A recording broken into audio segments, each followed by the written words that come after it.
This is, I think, the sixth video now, briefly introducing my new book, Augustine's Preaching in the Healing of Desire, in the Enarrationes in Psalmos, or the Expositions on the Psalms, which is a set of commentaries on the Psalms by Augustine. Most of them are sermons, and here are two of the 6 volumes in the New City Press translation.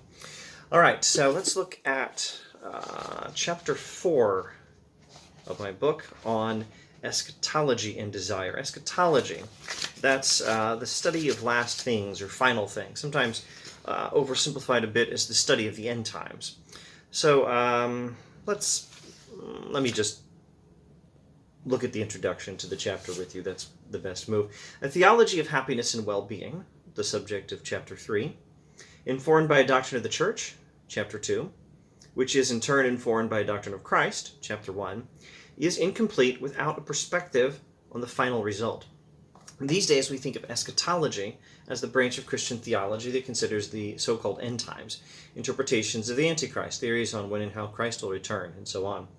This is true as far as it goes, and Augustine touches on such things from time to time in the Expositions, but this definition doesn't go far enough. Eschatology is about the last things, the final things, the ultimate things, which also includes topics such as life after death, an eventual bodily resurrection, a doctrine of heaven, and an understanding of the final arrangement of things after Christ returns. Now, you study eschatology at, I think, almost any serious Christian college or seminary, they'll tell you this much as well. But here's one they might not tell you.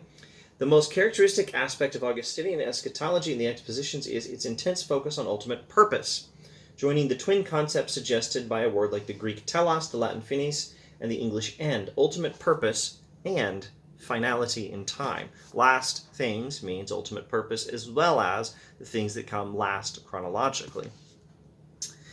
But it's always some particular thing that has a purpose. The soul has a purpose, and Augustine in the Expositions is fully capable of reflecting on personal ultimate purpose, the soul's heavenly satisfaction, knowing directly the goodness of God.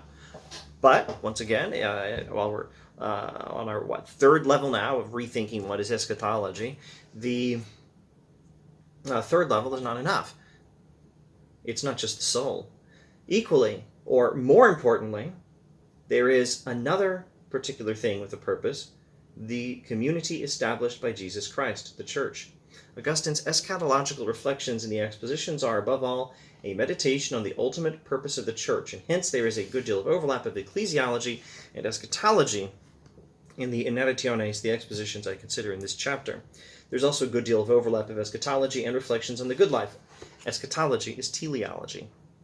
Teleology means the study of purposes. Eschatology is teleology. What does Augustine's eschatology tell us about desire in the Expositions on the Psalms? Happiness comes from seeking spiritual rather than worldly goods. Above all, God. Complete enjoyment of God will only happen after this life.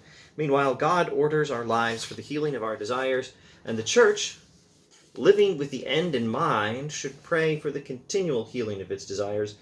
And lest I read too much, since technically I believe the publisher now is the copyright to this book, not I should probably stop there, but there's some more stuff. The Augustinian concept of place is really fun and interesting. All right, not to be missed is Augustine's commentary on Psalm 84. That's 83 in the Septuagint numbering that Augustine uses. And it's talk of the sparrow that has found a home for itself, a symbol of the soul whose home is in heaven. But that's only half of the biblical imagery in that particular verse. And recommended reading chapter 4 of my book, but more so Augustine's commentary itself on that particular psalm. And there's a lot of other fun stuff that I consider in this chapter. Let me close with a quick look at what Augustine says about Psalm 150. So I think I was going to read the last paragraph of chapter 4.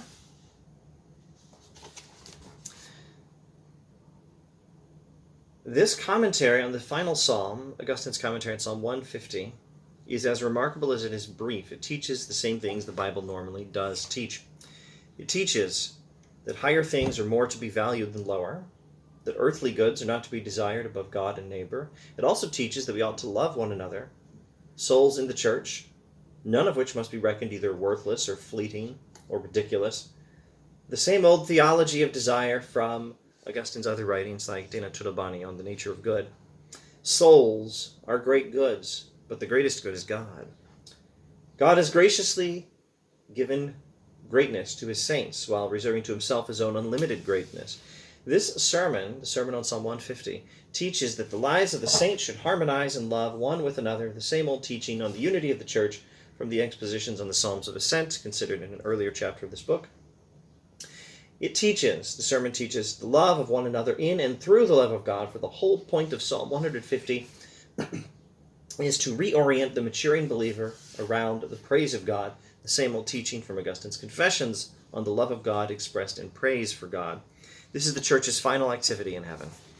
And this is the heaven-gazing activity that occupies it now. This is the love of God and neighbor in its mature form. All right.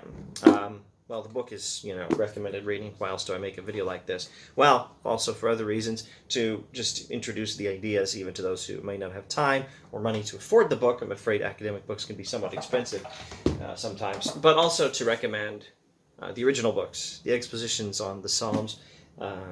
Read the Augustine. It's better than my writing on Augustine. Thank you for watching.